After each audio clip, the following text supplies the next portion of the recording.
The radio crackled with static, then silence. Colonel Martinez stared at the communications panel, his weathered face etched with disbelief. 3 minutes had passed since the last transmission from Warthog 77. 3 minutes since Captain Reyna Ghost Valdez had responded with her characteristic calm.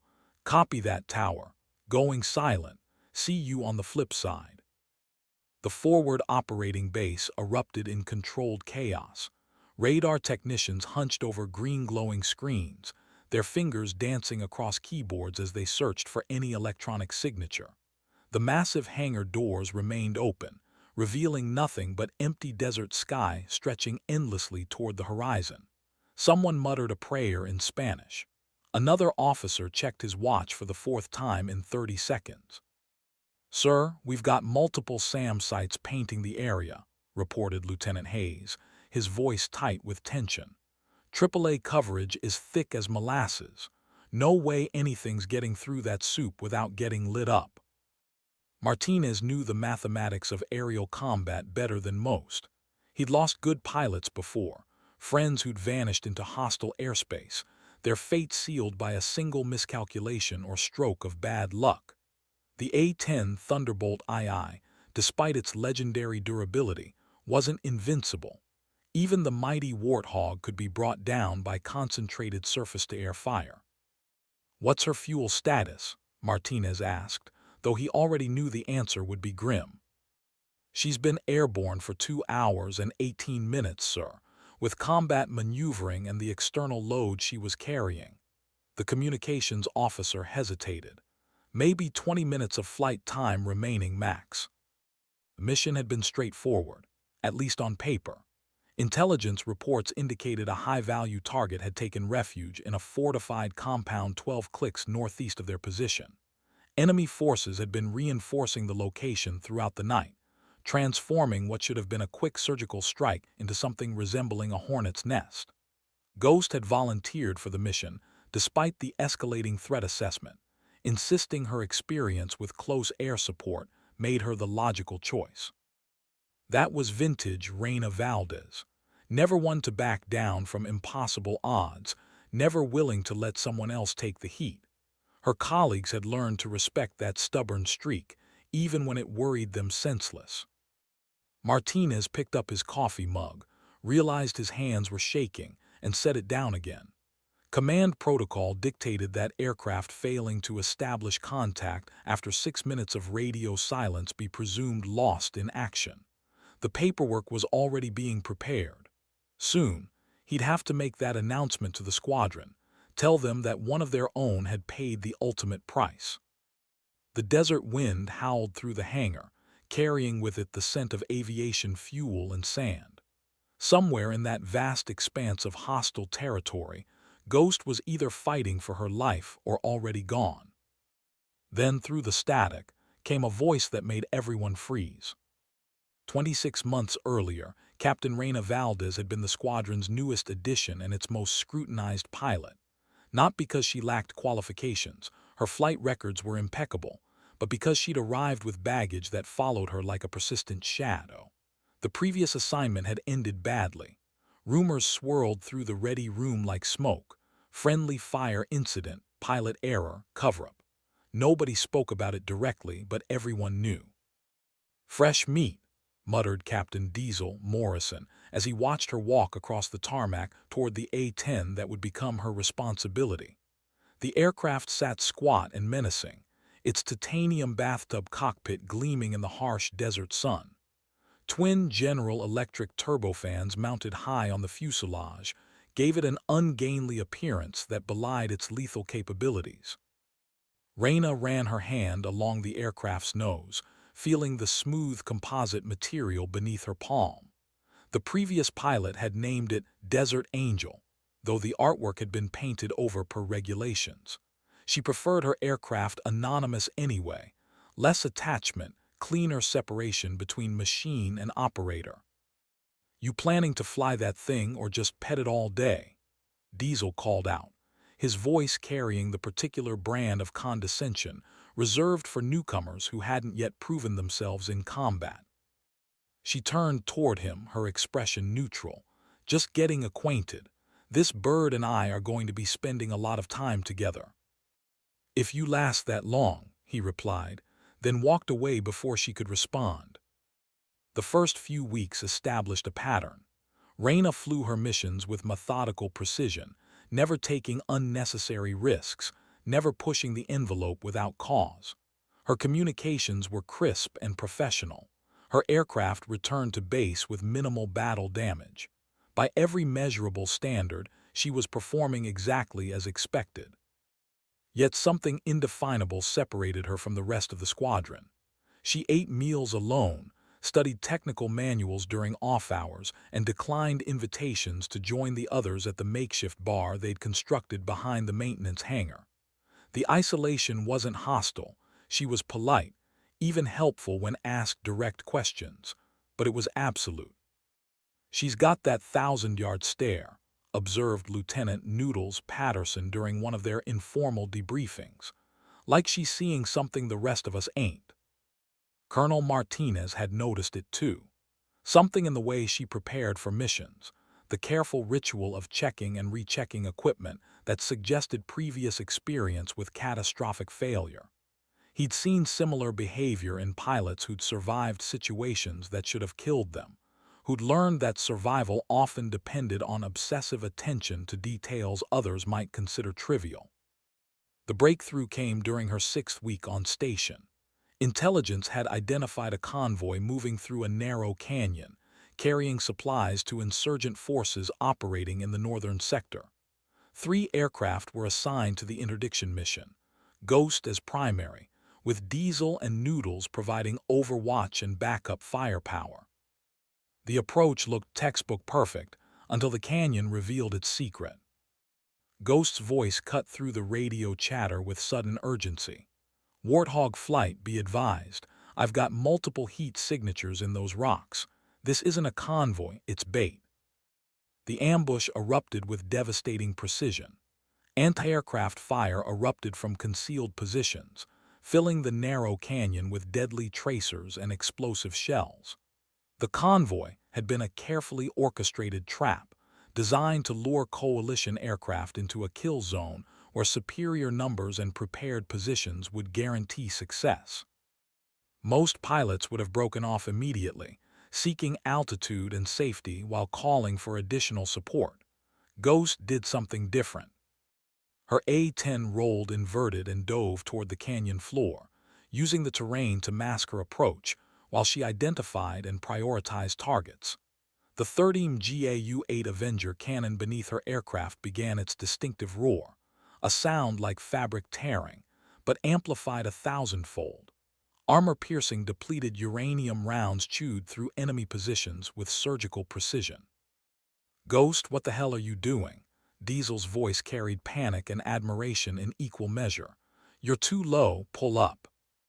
"Negative. These guys are dug in deep. Someone's got to get down in the weeds and root them out." For 8 minutes, she danced with death in that canyon, threading her aircraft between rocky outcroppings while systematically dismantling the ambush. When she finally pulled up to rejoin the formation, her A-10 carried fresh scars from small arms fire, but the threat had been neutralized. That night, for the first time since her arrival, Ghost joined the others at their improvised bar. She still didn't say much, but the wall of silence had developed its first crack. The call sign Ghost hadn't been assigned through normal channels. Like most pilot nicknames, it emerged organically from the peculiar culture of military aviation, where reputations were earned through action and crystallized into single words that captured essential truths about their bearers. Raina had acquired hers during the canyon engagement, though the reasoning wouldn't become clear until later. Diesel, still processing what he'd witnessed, described her tactics to anyone who would listen. One second she's there, next second she's gone, then she appears somewhere else entirely and starts raising hell. Like fighting a damn ghost. The name stuck because it captured something fundamental about her flying style. Raina possessed an uncanny ability to use terrain, weather, and timing to appear exactly where enemies least expected her. She would vanish into cloud cover or behind ridgelines, only to emerge from unexpected angles with devastating effect. Her aircraft seemed to materialize from empty sky, deliver precise violence, and disappear before effective countermeasures could be organized. But there was another dimension to the call sign that revealed itself gradually, through accumulated observations and shared experiences. Ghost had a quality of existing slightly apart from immediate circumstances, as if some essential part of her consciousness remained anchored to events that had occurred elsewhere, at different times. She carried shadows that others couldn't see.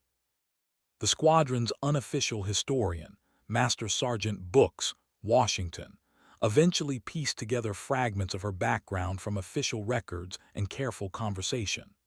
The previous assignment had involved a close air support mission that went catastrophically wrong. Friendly forces had been overrun despite her efforts, resulting in casualties that might have been prevented if different tactical decisions had been made. The investigation had cleared her of wrongdoing, but clearance and forgiveness were different animals entirely. She'd requested transfer to a combat zone where her skills could be utilized without the political complications that followed controversial incidents. The A-10 squadron had received her file along with a recommendation from her previous commanding officer. Exceptional pilot, needs a fresh start. She's running from something, Books observed during one of his late-night maintenance shifts. Question is whether she's running from what happened or from what she thinks she should have done different. The transformation from suspicious newcomer to trusted squadron member occurred through a series of incremental moments rather than dramatic revelation. Ghost began participating in mission planning sessions, offering insights that reflected deep tactical knowledge and hard-earned experience. Her suggestions invariably improved operational effectiveness while reducing risk to friendly forces. More importantly, she started looking out for the younger pilots. Lieutenant Rookie Hendricks, fresh from training command and terrified of making fatal mistakes, found himself on the receiving end of patient instruction delivered without condescension or judgment. When Rookie's first combat mission resulted in a damaged aircraft and shaken confidence, Ghost spent hours walking him through alternatives he might have considered. "Fear keeps you alive," she told him while they examined bullet holes in his aircraft's wing. "But it'll also paralyze you if you let it. The trick is learning to be afraid of the right things." The desert campaign intensified throughout the summer, presenting increasingly complex challenges that tested every pilot's skills and endurance. Ghost responded by becoming the squadron's most reliable performer, the pilot others requested when missions demanded precision under pressure. Her aircraft accumulated battle damage with remarkable regularity, yet she consistently returned to base with mission objectives completed and minimal collateral damage. Colonel Martinez noticed that morale improved when Ghost was assigned to particularly dangerous operations. Her presence seemed to provide reassurance that competent leadership would be available when situations deteriorated beyond original planning parameters. The defining moment arrived during the first week of August, when intelligence sources reported that a coalition forward observation post had been surrounded by superior enemy forces. The 12-man team faced annihilation unless immediate close air support could break the siege and create an evacuation corridor. Multiple complications made the mission extraordinarily dangerous. Enemy forces had positioned surface-to-air missiles throughout the area, creating overlapping fields of fire that would challenge even experienced pilots. Weather conditions were deteriorating rapidly, with sandstorms reducing visibility to near zero. The observation post's location, nestled between steep hills, offered minimal maneuvering room for aircraft attempting to provide fire support. Standard doctrine called for multiple aircraft working in coordinated waves, but mechanical problems and scheduling conflicts had reduced available resources to a single A-10. Mission planners reluctantly concluded that the operation would have to be postponed until additional assets became available. Ghost volunteered to attempt the mission alone. Negative, Colonel Martinez responded immediately. "We don't send single aircraft into that kind of environment. Too many variables, not enough backup options." "Sir, those guys don't have time for us to sort out scheduling issues. Every minute we delay increases the probability they get overrun." Martinez studied the tactical display, weighing risks against potential outcomes. The mathematics were unforgiving. A lone aircraft facing prepared defenses rarely achieved positive results. Success would require not just exceptional flying skills, but tactical innovation and considerable luck. "What's your plan?" Ghost approached the situation like a complex puzzle, requiring creative solutions rather than overwhelming force. Instead of the typical high-altitude approach that would expose her aircraft to surface-to-air missiles, she proposed using the sandstorm as concealment for a low-level penetration. The weather that made the mission dangerous could also provide tactical advantages if properly exploited. Her A-10 departed the forward operating base as visibility dropped to less than half a mile. Radio communications became intermittent due to atmospheric interference, leaving her effectively isolated once she crossed into hostile territory. The aircraft's instruments provided navigation data, but visual references disappeared entirely within the swirling dust clouds. Flying at 200 feet above ground level, Ghost followed a winding route that avoided known threat locations while taking advantage of terrain features that masked her approach. The GAU-8 cannon carried a full load of armor-piercing rounds, supplemented by AGM-65 Maverick missiles and cluster bombs configured for anti-personnel effects. 23 minutes after departure, she established radio contact with the besieged observation post. The team leader, Staff Sergeant Crusher McKinnon, sounded exhausted but determined as he provided tactical updates. "Ghost, we've got approximately 40 hostiles in prepared positions on 3 sides. They've been probing our perimeter for the past hour, testing our response. I figure they're waiting for nightfall to make their real push." "Copy that, Crusher. I need precise coordinates for friendly positions. Can't afford any blue-on-blue incidents today." "Roger that. GPS coordinates as follows." The next hour transformed Ghost from squadron member into legend. Working alone in conditions that challenged human endurance and technical capability, she systematically dismantled the enemy force while avoiding civilian casualties and friendly fire incidents. Her aircraft appeared and vanished through the dust clouds like a mechanical specter, delivering precise violence before disappearing again. The enemy forces, trained and equipped for conventional warfare, found themselves facing an opponent who refused to follow predictable patterns. Every attempt to track or engage her aircraft resulted in devastating retaliation from unexpected directions. Their carefully prepared ambush positions became individual death traps as Ghost exploited their fixed locations against them. When the dust storm finally cleared, 42 enemy combatants lay dead around the observation post's perimeter. The 12-man coalition team had sustained only minor injuries. Ghost's A-10 carried fresh battle damage but remained fully operational. The rescue mission's success resonated throughout the entire theater of operations, earning Ghost recognition that extended far beyond her immediate squadron.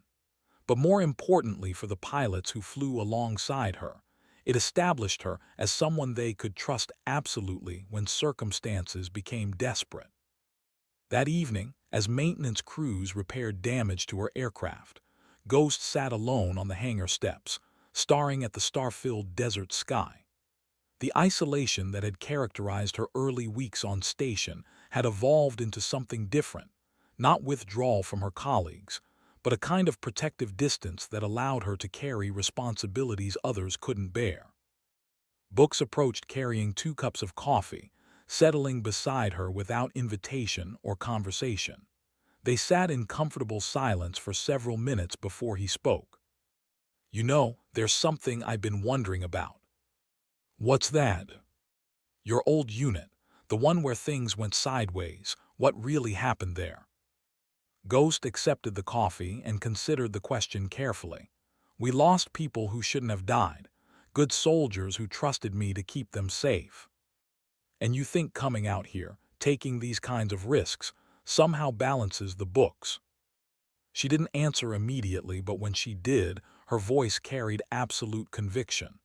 I think every person I save here means something. Maybe not redemption, I don't know if that's even possible, but it means something.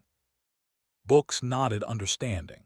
In the peculiar mathematics of military service, where lives were measured against strategic objectives and individual worth was calculated through collective sacrifice, Ghost had found her own accounting system. The risks she accepted, the impossible missions she volunteered for, represented attempts to generate positive balances against debts that might never be fully repaid. The conversation marked another evolution in her relationship with the squadron. She remained apart in many ways, still carrying burdens that others couldn't share, but the isolation no longer felt impermeable. Ghost had become their guardian angel, dangerous, mysterious, but fundamentally protective of those under her care. Over the following months, her reputation expanded throughout the coalition forces. Forward units began specifically requesting Ghost for close air support missions, knowing that her involvement significantly improved their odds of survival and mission success. Intelligence officers competed to brief her on high-value targets, understanding that she possessed unique capabilities for precision strikes in challenging environments.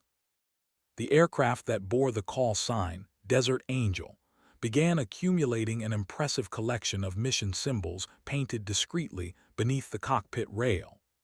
Each small mark represented successful completion of combat operations under conditions that had challenged conventional wisdom about what single-pilot missions could accomplish. Yet Ghost herself remained largely unchanged by growing recognition. She continued preparing for missions with the same methodical attention to detail, continued volunteering for assignments others considered too dangerous, continued maintaining the careful distance that allowed her to function effectively in an environment where emotional attachments could compromise tactical judgment.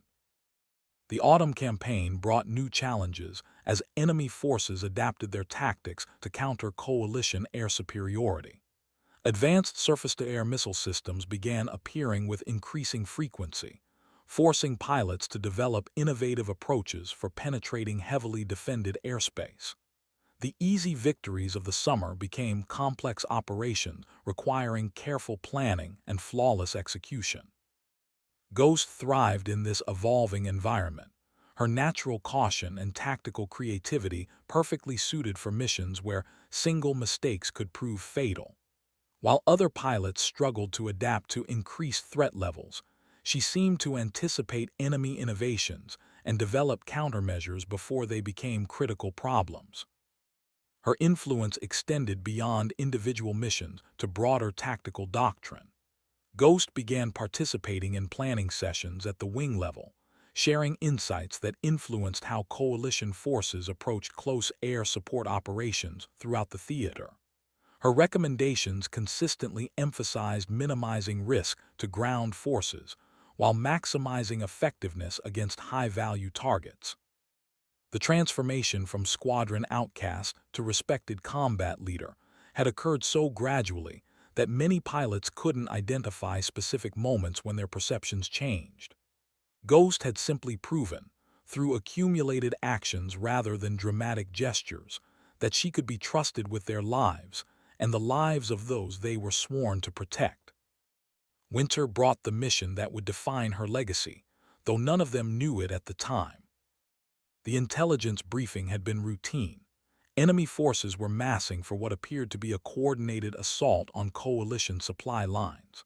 Multiple staging areas had been identified through satellite surveillance and signals intercepts, each presenting tactical challenges that required different approaches. The operation was designated Sandstorm 7, reflecting both the seasonal weather patterns and the complexity of coordinating simultaneous strikes across diverse terrain. Ghost studied the target packages with her characteristic attention to detail, noting discrepancies between aerial photography and ground-level reconnaissance reports. Something about the enemy deployment pattern seemed inconsistent with standard tactical doctrine, but she couldn't articulate exactly what troubled her about the intelligence assessment. "You see something we missed?" Colonel Martinez asked, noticing her expression during the final briefing. "Maybe, or maybe I'm just being paranoid." She indicated several locations on the tactical map. "These positions look too convenient, like they want us to see them." Intelligence confidence level is high. Multiple confirmation sources. "I understand that, sir. But if I were planning an ambush, this is exactly how I'd set it up. Make the target so attractive that the opposition commits resources they can't afford to lose." Martinez valued Ghost's tactical instincts too highly to dismiss her concerns entirely, but operational schedules and resource allocation made postponement impractical. The mission would proceed as planned, with additional precautions based on her observations. Ghost was assigned the northernmost target complex, a collection of supply depots and vehicle staging areas nestled in a valley that offered excellent concealment but limited egress options. The approach would require threading her aircraft between mountain peaks while avoiding known surface-to-air missile sites, then conducting precision strikes in an environment where collateral damage could have strategic consequences. Weather forecasts predicted clear skies with minimal wind, optimal conditions for visual target acquisition, and accurate weapons delivery. Ghost's A-10 was loaded with a mixed ordnance package designed for flexibility: Maverick missiles for armored targets, cluster bombs for personnel concentrations, and a full load of 30 ammunition for the GAU-8 cannon. The mission briefing concluded with routine reminders about communication protocols, emergency procedures, and rules of engagement. Ghost acknowledged each point with professional detachment, her mind already focused on the tactical challenges awaiting her in hostile airspace. As she walked toward her aircraft for final preparations, Books intercepted her with an unusual request. "Listen, I know this sounds stupid, but would you mind if I said a quick prayer for you before you take off?" Ghost paused, surprised by the request. Books was known for his practical approach to military life, not for religious demonstrations. "You having second thoughts about something?" "Nah, nothing like that, it's just, I got a feeling about this one, can't shake it." She studied his face, recognizing genuine concern behind the casual request. "Sure, can't hurt." Books placed a weathered hand on her shoulder and spoke quietly for perhaps 30 seconds. Ghost couldn't make out the specific words, but the gesture carried weight that had nothing to do with religious doctrine. It represented one human being asking for protection for another, acknowledging dangers that couldn't be quantified or controlled through technical expertise. When he finished, she nodded thanks and continued toward her aircraft. The interaction had lasted less than a minute, but it marked a subtle shift in her pre-mission routine. For the first time since arriving at the forward operating base, Ghost felt genuinely connected to the community of people who would be monitoring her progress and hopping for her safe return. The A-10 started normally, all systems indicating green across the board. Ghost completed her pre-flight checks with methodical precision, verifying that weapons systems, navigation equipment, and communications gear were functioning within acceptable parameters. The aircraft carried no external fuel tanks, prioritizing ordnance capacity over extended range for what was expected to be a relatively short-duration mission. Radio contact with the control tower confirmed clear airspace and approved routing to the target area. Ghost acknowledged the clearance and began taxiing toward the runway, the twin turbofan engines producing their characteristic high-pitched whine as she prepared for departure. At precisely 8:47 hours, her A-10 lifted off from the forward operating base and disappeared into the vast desert sky. The next transmission would come 37 minutes later, as she approached the target area and requested final clearance to engage. Nobody at the base expected that transmission to be her last. The approach to target area Charlie proceeded exactly as planned for the first 28 minutes. Ghost maintained radio contact with the forward air controller, receiving updated weather information and confirmation that no friendly forces were operating within the designated strike zone. Her aircraft performed flawlessly, all systems operating within normal parameters as she navigated through the mountain passes leading to the target valley. Warthog 77, you are cleared hot. Time on target in 9 minutes. Roger, control. Warthog 77 inbound 9 minutes. The target valley revealed itself gradually as Ghost descended through the mountain passes, a narrow ribbon of relatively flat terrain bordered by steep ridgelines that rose several hundred feet above the valley floor. Aerial photographs had accurately depicted the general layout, but ground-level perspective revealed tactical complexities that couldn't be appreciated from satellite imagery. Enemy vehicles were positioned exactly where intelligence reports had indicated, arranged in neat rows that suggested either exceptional organizational discipline or deliberate presentation for aerial observation. Supply dumps were clearly marked, their contents visible even from her current altitude. Everything appeared exactly as briefed.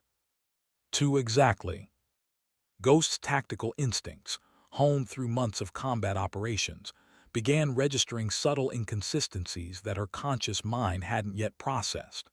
The vehicle arrangements looked more like a motor pool display than a forward staging area. Supply dumps showed no evidence of recent activity, no vehicle tracks, no personnel movement, no defensive preparations that would be expected around high-value targets. She initiated her attack run anyway, trusting official intelligence assessments over personal intuition. The first Maverick missile struck a cluster of armored vehicles with devastating precision, secondary explosions indicating successful target engagement. Cluster bombs eliminated what appeared to be personnel concentrations around the supply dumps. It was during her second attack run that Ghost realized the horrible truth. The vehicles were empty hulks, arranged to simulate operational equipment. The supply dumps contained no strategic materials. The entire complex was an elaborate deception designed to accomplish a single objective: draw coalition aircraft into a predetermined kill zone where they could be destroyed by overwhelming firepower. As she pulled up from her bombing run, the valley floor erupted with anti-aircraft fire from concealed positions that hadn't appeared on any intelligence assessment. Surface-to-air missiles launched from hidden sites, their exhaust trails creating deadly geometric patterns against the desert sky. The narrow valley that had seemed tactically advantageous now revealed itself as a carefully prepared trap. Ghost's A-10 was caught in a crossfire that would have destroyed most aircraft within seconds. Explosive shells detonated around her cockpit, filling the air with deadly shrapnel that peppered her aircraft's armored surfaces. Warning lights illuminated across her instrument panel as various systems sustained damage from the concentrated fire. Mayday, Mayday, Warthog 77 is taking heavy fire, multiple SAM sites active. This is a trap. Her transmission cut through the routine radio chatter at the forward operating base like an alarm bell, immediately commanding the attention of every person monitoring the communications frequency. Colonel Martinez rushed to the radio console, his face grim with understanding of what Ghost's warning implied. Warthog 77, say your status. Multiple hits, multiple system failures. Hydraulics are bleeding. Number 2 engine is running rough, attempting to exit the target area. The A-10's legendary durability was being tested to its absolute limits. Designed to absorb punishment that would destroy other aircraft, the Thunderbolt continued flying despite accumulating damage that should have been catastrophic. Ghost fought to maintain control as hydraulic pressure dropped and engine performance degraded, her aircraft becoming increasingly difficult to maneuver as enemy fire continued to track her progress. She managed to clear the valley's ridgeline, temporarily escaping the concentrated anti-aircraft fire, but her problems were far from over. The A-10's navigation systems had been damaged, leaving her dependent on basic compass headings and visual references to find her way back to friendly territory. Fuel was leaking from punctured tanks, creating a visible trail that enemy forces could follow. More critically, her radio equipment had sustained damage that reduced communication capabilities to intermittent functionality. Ghost could hear transmissions from the base, but her own broadcasts were increasingly garbled and unreliable. 7-7, we're reading you broken and distorted. Say again your current position. Unknown exact location, navigating by compass heading, fuel status critical. The transmission faded into static, leaving the forward operating base with an agonizing uncertainty about Ghost's condition and location. Search and rescue procedures were immediately implemented, but the vast desert offered countless places where a damaged aircraft might go down beyond the reach of recovery teams. For 3 hours, Ghost fought to keep her crippled A-10 airborne while navigating toward what she hoped was friendly territory. The aircraft's flight characteristics had degraded substantially due to battle damage, requiring constant corrections to maintain altitude and heading. Fuel consumption had increased dramatically due to engine damage and system inefficiencies. As her situation became increasingly desperate, Ghost made a decision that reflected both tactical pragmatism and stubborn refusal to surrender. Rather than attempt an emergency landing in hostile territory where capture would be certain, she continued flying toward the forward operating base despite knowing that fuel exhaustion would probably force her down short of safety. The mathematics were unforgiving. Damaged engines consumed fuel at nearly twice the normal rate, while structural damage increased drag and reduced aerodynamic efficiency. Her aircraft was quite literally dying around her, systems failing in sequence as battle damage overwhelmed redundant safeguards. Yet she kept flying. The final transmission came as Ghost's A-10 approached the approximate location where fuel exhaustion would make continued flight impossible. Her voice, barely audible through the static and electronic interference, carried absolute calm despite the desperate circumstances. Tower, this is Warthog 7-7. I'm approximately 15 clicks northeast, fuel critical, aircraft severely damaged. If I don't make it back, tell the squadron that the target area was a deliberate ambush. Intelligence was compromised. Don't send anyone else into that valley. 7-7, roger your transmission. We have search and rescue spinning up. Hold on, Ghost. Copy that, Tower, going silent. See you on the flip side. Radio silence followed, leaving the forward operating base with nothing but uncertainty and hope that somehow, against impossible odds, Ghost would find a way to bring her aircraft home. Colonel Martinez stared at the communication console, fighting the urge to broadcast continuous calls that would only confirm what everyone already knew. Warthog 7-7 was beyond radio range, probably beyond help. The desert had claimed another aircraft, another pilot, another irreplaceable member of their military family. Then, through the static, came the sound that made everyone in the hangar freeze in disbelief. The distinctive roar of a GAU-8 Avenger cannon. The sound emerged from the desert like a mechanical thunderstorm, the unmistakable voice of an A-10's primary weapon system firing at maximum rate. 30mm depleted uranium rounds were being expended at nearly 4,000 rounds per minute, creating a noise signature that could be heard for miles across the open terrain. But that was impossible. Ghost's aircraft had been silent for over 6 minutes, well beyond the fuel exhaustion point calculated by the base's operations staff. No pilot could survive that long in hostile airspace with critical system damage and no communication capability. "Sir, are you hearing what I'm hearing?" Lieutenant Hayes asked, his voice carrying bewilderment and hope in equal measure. Martinez grabbed a pair of binoculars and rushed toward the hangar's open doors, scanning the horizon for any sign of aircraft. The sound of cannon fire continued, punctuated by brief pauses that suggested tactical engagement rather than mechanical malfunction. Someone was conducting aerial combat operations in their immediate vicinity. Other personnel joined him, creating an impromptu observation post as the entire base focused attention on the mysterious sounds emerging from the desert. Maintenance crews abandoned their workstations. Communications personnel left their radios. Even the base's administrative staff emerged from air-conditioned offices to witness whatever was approaching their location. The cannon fire grew louder, accompanied now by the high-pitched whine of turbofan engines operating at maximum power settings. An aircraft was definitely approaching, but atmospheric conditions and distance made visual identification impossible. Heat shimmer rising from the desert floor created optical distortions that could transform a passing bird into an approaching fighter jet. "There," shouted someone from the crowd, "2 o'clock high." A dark speck materialized against the pale sky, barely visible even with binocular assistance.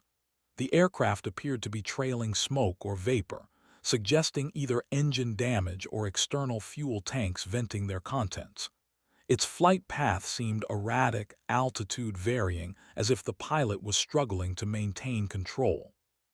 As the aircraft drew closer, its identity became unmistakable despite the battle damage that had transformed its appearance. The distinctive silhouette of an A-10 Thunderbolt II was immediately recognizable. Twin engines mounted high on the fuselage, straight wings designed for low-altitude operations, and the massive cannon protruding from the nose like a medieval lance. But this wasn't just any A-10. The aircraft's tail number, visible now through binoculars, confirmed what everyone desperately wanted to believe. Warthog 77 was coming home.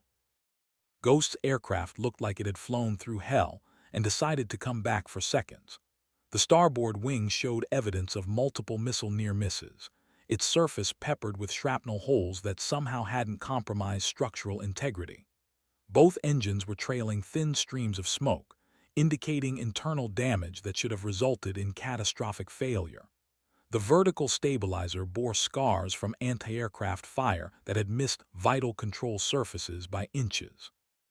Most remarkably, the landing gear appeared to be functioning despite the extensive battle damage. Ghost had managed to lower her wheels and configure the aircraft for landing approach, though whether the gear would support the aircraft's weight during touchdown remained an open question. The radio crackled to life as Ghost established final communication with the control tower. "Tower, this is Warthog 77, requesting immediate clearance for emergency landing. I've got about 90 seconds of fuel remaining and some mechanical issues that need your attention." Her voice carried the same professional calm that had characterized her communications throughout 8 months of combat operations, as if returning from a routine training flight rather than a near-miraculous escape from certain destruction. Only the careful phrasing, some mechanical issues, hinted at the true severity of her aircraft's condition. "Warthog 77, you are cleared for immediate landing any runway. Emergency crews are standing by." "Roger that, thanks for keeping the lights on." Ghost lined up her approach with the precision that had made her the squadron's most trusted pilot, compensating for damaged flight controls and asymmetric engine performance with subtle corrections that kept her aircraft stable and on course. The A-10 touched down exactly on the runway centerline, its damaged landing gear somehow supporting the aircraft's weight as she applied wheel brakes and aerodynamic drag to reduce speed. When the aircraft finally rolled to a stop, surrounded by emergency vehicles and cheering ground personnel, Ghost sat motionless in the cockpit for nearly 30 seconds.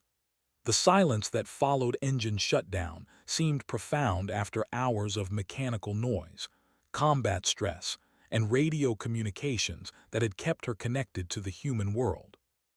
Then she opened the canopy, removed her helmet, and climbed down from the aircraft with the deliberate movements of someone who was still processing the reality of being alive. Colonel Martinez was the first to reach her, his face reflecting relief and professional concern as he assessed her physical condition. Ghost appeared uninjured despite her ordeal, though her flight suit showed evidence of the punishment her aircraft had absorbed during the escape from the target valley. "Welcome home, Ghost. How are you feeling?" "Like I just learned something important about intelligence assessments," she replied, then looked back at her aircraft with genuine affection. "And something even more important about the engineering standards that built this particular airplane." The post-mission debriefing revealed the full scope of what Ghost had accomplished during her 4 hours in hostile airspace. After discovering the ambush, she had fought her way clear of the target valley despite overwhelming odds and critical aircraft damage. Her warning transmission had prevented other coalition aircraft from flying into the same trap, potentially saving dozens of lives and millions of dollars in military equipment. But the truly remarkable achievement had occurred during her flight home. With navigation systems destroyed and radio communications intermittent, Ghost had somehow managed to locate and engage an enemy convoy that intelligence sources hadn't detected. The cannon fire heard at the base had been heard destroying a column of vehicles attempting to reinforce the ambush site. "How did you even find them?" Martinez asked during the formal debriefing session. "Smoke from their engines. They were moving too fast for normal convoy operations, kicking up dust clouds that were visible from 15 miles away. Figured they were responding to something urgent." The tactical picture became clear as Ghost described her improvise.